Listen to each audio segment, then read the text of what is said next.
জুলাই সনদ দেশের জনগণের প্রয়োজন নাই। ঐক্যমত কমিশনের মিটিংয়ে আলোচনা হয় না, সেসব জিনিসও চূড়ান্ত খসড়ার মধ্যে আমাদের সাথে দেওয়া হয়েছে। আমাদের প্রয়োজন একটা পার্লামেন্ট। আমাদেরকে বলা হয়েছিল সব রাজনৈতিক দল যেসব বিষয়ে একমত হবে সেগুলোই নিয়েই গঠিত হবে জুলাই সনদ। সেটাই পরবর্তীকালে নির্বাচিত প্রতিনিধিরা সংসদে অনুমোদন করবেন। এখন কেন আবার নোট অফ ডিসেন্টকে অন্তর্ভুক্ত করা হলো এবং সেই নোট অফ ডিসেন্টকেও বাদ দিয়ে দেওয়া হয়েছে চূড়ান্ত ঘোষণার মধ্যে? আমরা তো ডিসেন্ট দেখতে চাই না। যেসব বিষয়ে সব রাজনৈতিক দল ঐক্যমতে এসেছেন তাদেরকে নিয়ে গঠিত হবে এই জুলাই সনদ। কিন্তু এই দেশে কিছু কিছু আতেল আছে যারা মুক্তিযুদ্ধের সময় কোনো অংশগ্রহণ তাদের ছিল না।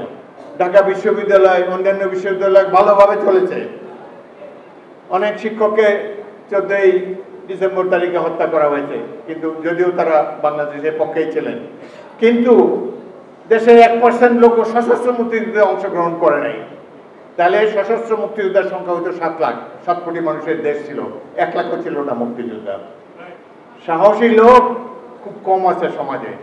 আমরা ভাগ্যবান, আমরা সেই সাহসী তরুণ যুবকদেরকে দেখতে পেয়েছি।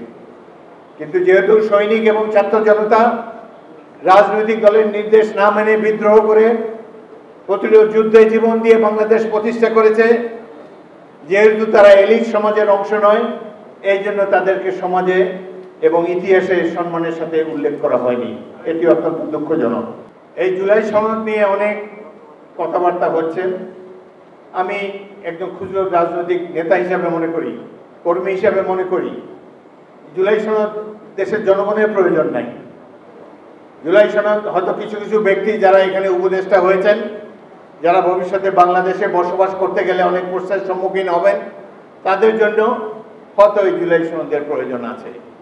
বাংলাদেশের প্রয়োজন একটি নির্বাচন যেখানে সুষ্ঠু হবে এবং যেখানে একটা জনগণ একটি প্রতিনিধিদের নির্বাচিত করতে পারবে। আমরা আশা করব আগামীতে একটি জাতীয় সংসদ নির্বাচন সুষ্ঠুভাবে সম্পাদিত হবে। এই নির্বাচনে যারা বিজয়ী হবেন, জনগণের প্রতিনিধি হবেন, তারাই জুলাই সনদকে সমর্থন করবেন। আমার দল বিএনপি জুলাই সনদকে সমর্থন করেছে, আমরাও এটি সমর্থন করতে বাধ্য। কিন্তু এটার মধ্যে এমন এমন জিনিস ঢুকাবেন না যেটি নিয়ে আগে আলোচনা হয় নাই। ঐক্যমত কমিশনের মিটিংয়ে আলোচনা হয় নাই, সেসব জিনিসও চূড়ান্ত খসড়ার মধ্যে আমাদের সাথে দেওয়া হয়েছে। এই ধরনের সনদের আমাদের প্রয়োজন নাই। আমাদের প্রয়োজন একটা পার্লামেন্ট, যেই পার্লামেন্ট আগামী দিনের ভাগ্য নির্ধারণ করবে, যেই পার্লামেন্ট এই সনদকেও বাস্তবায়িত করবে এবং আগামী দিনে গণতন্ত্রকে পরিপূর্ণভাবে বিকশিত করতে সক্ষম হবে। তাহলে এই ধরনের এই যে বিদেশ থেকে আমদানি করা কয়েকজন তথাকথিত পণ্ডিত ব্যক্তির পণ্ডিতির মাধ্যমে যে সমাবেশ, যেই সনদ বারবার আমরা দেখতে পাচ্ছি, সনদের কোনো প্রয়োজন নাই। প্রয়োজন একটি প্রতিনিধিত্বশীল জাতীয় সংসদ, সত্যিকারের জনপ্রতিনিধি যারা আগামী দিনে বাংলাদেশের ভাগ্য গড়ে তুলবে। তারা নির্ধারণ করবে আগামী দিনে বাংলাদেশের গতিপথ কি হবে। এমনকি নির্বাচিত যে কয়টি রাজনৈতিক দলের সাথে মিটিংয়ে ডাকা হয়েছে, এই রাজনৈতিক দলেরও পুরো অধিকার নাই এই দেশের ভবিষ্যৎ নির্ধারণ করার জন্য। তারা সাজেশন দিতে পারেন, সুপারিশ করতে পারেন, কিন্তু এটাকে চূড়ান্ত রূপ দেবেন নির্বাচিত ব্যক্তিরা আগামী জাতীয় সংসদে। এটা আমাদেরকে উপলব্ধি করতে হবে। আপনারা এই আগামী দিনে জাতীয় সংসদকে সমর্থন করতে রাজি আছেন সবাই?